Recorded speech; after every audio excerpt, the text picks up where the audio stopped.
السلام علیکم ورحمۃ اللہ وبرکاتہ۔ الحمدللہ والصلاة والسلام علی رسول اللہ وعلی آلہ وصحبہ اجمعین، اما بعد۔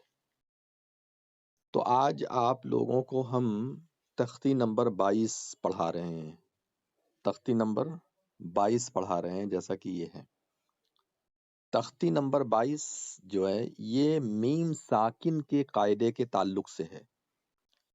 دیکھیے، ہم نے آپ کو نون ساکن کا قاعدہ بتایا، ٹھیک ہے؟ نون ساکن اور تنوین، نون ساکن اور تنوین یعنی دو زبر، کسی بھی حرف پر اگر دو زبر دو زیر اور دو پیش آ جائے تو ایسی صورت میں اس کے بعد جو حروف آتے ہیں وہ 4 طرح کے ہوتے ہیں۔ ان کے قاعدے ہم نے آپ کو بتائے۔ اس میں جو قاعدہ ہم نے بتایا وہ کون کون سا قاعدہ تھا؟ ایک ہم نے ادغام بتایا، ایک اظہار بتایا، اخفا بتایا اور اقلاب بتایا۔ تو یہ اتنے قاعدے ہم نے آپ کو بتائے ہیں۔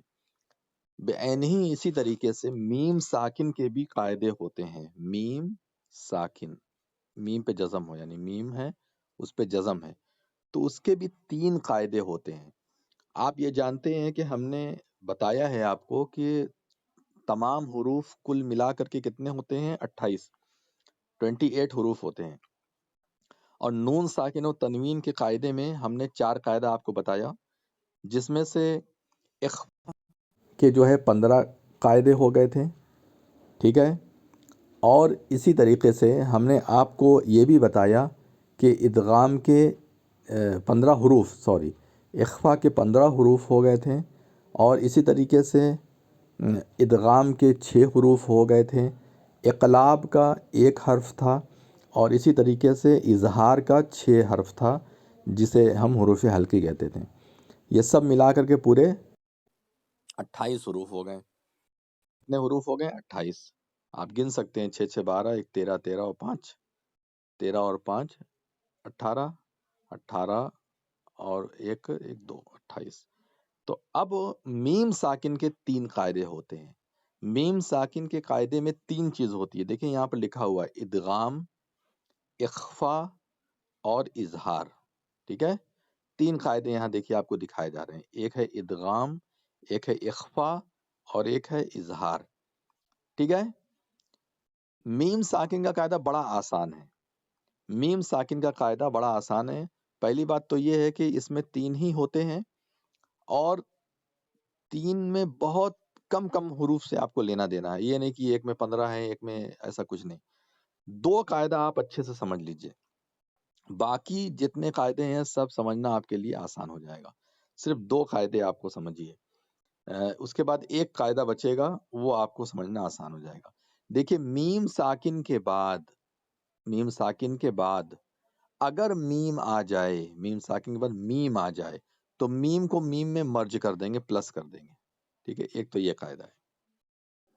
میم ساکن کے بعد میم اگر آ جائے تو میم کو میم میں ادغام کر دیں گے، اور یہ بھی زیادہ مشکل نہیں ہے کیونکہ آلریڈی یہاں تشدید بنی رہتی ہے انڈین قرآن میں۔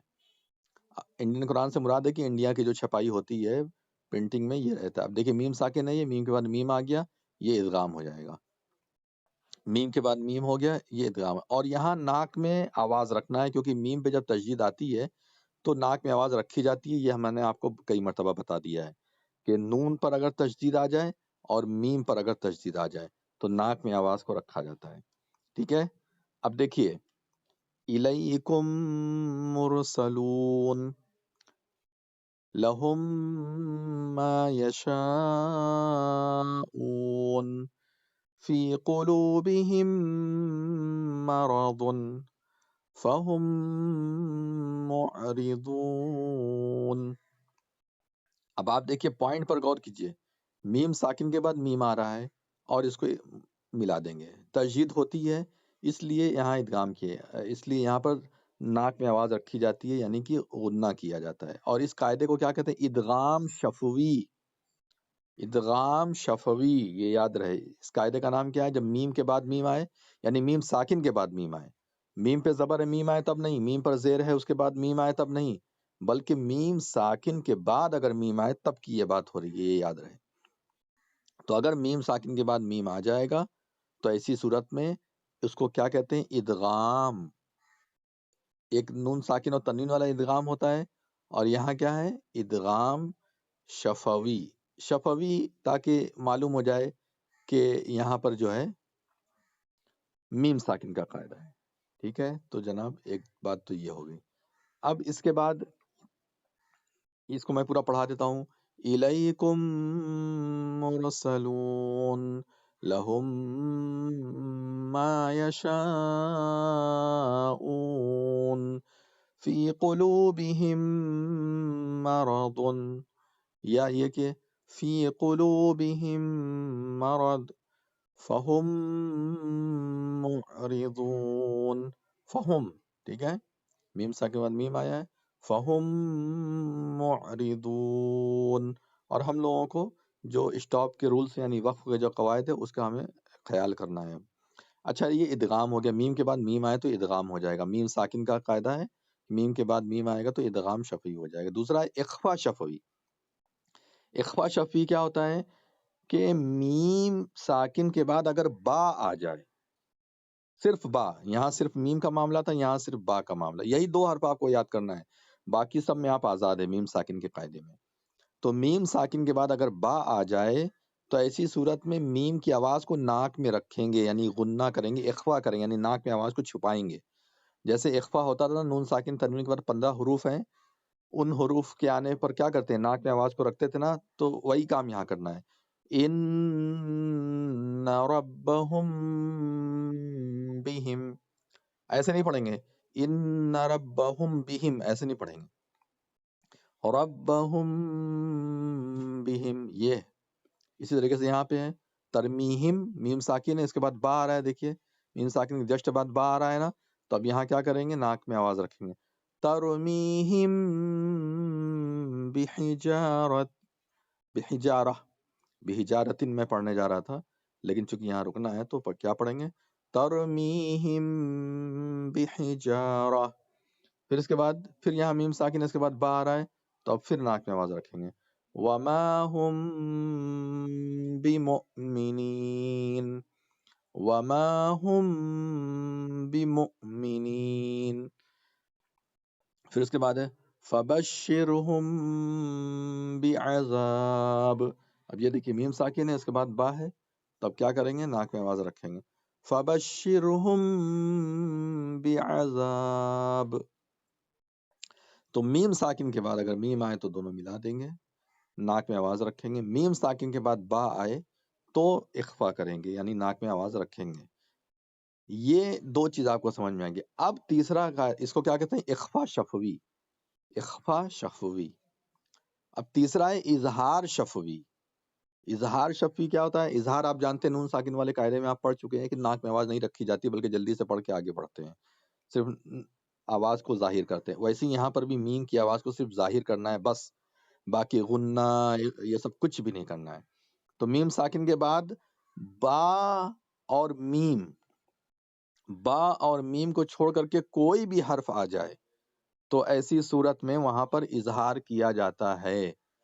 اب یہاں دیکھیے میم ساکن اس کے بعد فا آ رہا ہے، تو با اور میم بس یہی دو چیز آپ کو یاد رکھنا ہے. میم آئے گا تو ادغام ہو جائے گا اور با آئے گا تو اخفا ہو جائے گا. باقی با اور میم کو چھوڑ کے کوئی بھی حرف آ جائے گا. میم ساکن کا یہ قاعدہ ہے، نون ساکن میں اس کو مت گسڑ دیجیے گا، یہ میم ساکن کا قاعدہ ہم بتا رہے ہیں. تو میم ساکن کے بعد با اور میم، یہ میم ہے یہ با ہے، تو میم اور با کو چھوڑ کر کے جو بھی حرف آ جائے گا تو ایسی صورت میں ناک میں آواز نہیں رکھیں گے بلکہ جلدی سے پڑھیں گے، آگے بڑھیں گے. ہم فیہا لکم دینکم، اس کو ایسے نہیں پڑھیں گے ہم فیہا، غلط ہو جائے گا قرأت کے حساب سے. لکم دینکم غلط ہو جائے گا قرأت کے حساب سے. کیسے پڑھنا ہے اس کو؟ ہم فیہا لکم دینکم لم یلبسو، لم یلبسو، ام لم تنذرہم. یہاں نون کو کیا کرنا ہے؟ نون کو غنہ کرنا ہے، کیونکہ یہ نون ساکن کا قاعدہ ہے. نون ساکن کے بعد زال آتا ہے تو پھر وہاں غنہ کیا آتا ہے. ام لم تنذرہم لہم اجر، لہم اجر، لہم اجر نہیں پڑھنا ہے، لہم اجر. ٹھیک ہے، تو یہ ہو گیا. آپ کو بہت دھیان سے ذرا دیکھیے گا، سمجھیے گا، انشاءاللہ اللہ نے چاہا تو سب سمجھ میں آ جائے گا. تو پھر سے آخری میں میم ساکن تنوین کے کتنے قاعدے، تنوین یہاں نہیں آئے گا، سوری میں نے تنوین غلطی سے کہا. میم ساکن کے کیا قاعدے ہوتے ہیں؟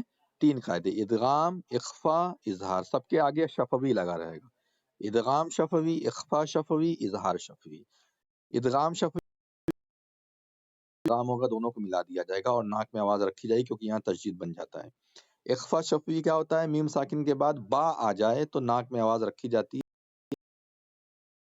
اور اظہار شفوی کیا ہے؟ با اور میم کو چھوڑ کے کوئی بھی حرف آئے تو ناک میں آواز نہیں رکھنا ہے بلکہ اظہار کرنا ہے. جیسے نون کو ظاہر کرتے تو حروف حلقی کے ٹائم میں، ویسے یہاں پہ صرف ظاہر کر کے آگے بڑھ جائیں گے. تو با میم آپ کو یاد رکھنا ہے. باقی سارے پر کیا ہوتا ہے؟ اظہار. با پر اخفا ہوتا ہے، میم پر ادغام ہوتا ہے، باقی با میم کو چھوڑ کے سب پر اظہار ہوتا ہے. ٹھیک ہے، تو یہ قاعدہ ہے، اس کے حساب سے پڑھیے. اللہ تبارک و تعالی ہم تمام لوگوں کو صحیح پڑھنے کی توفیق عطا فرمائے اور جلد سے جلد صحیح علم عطا فرمائے اور قرآن کو تجوید کے ساتھ پڑھنے کی توفیق عطا فرمائے. آمین یا رب العالمین.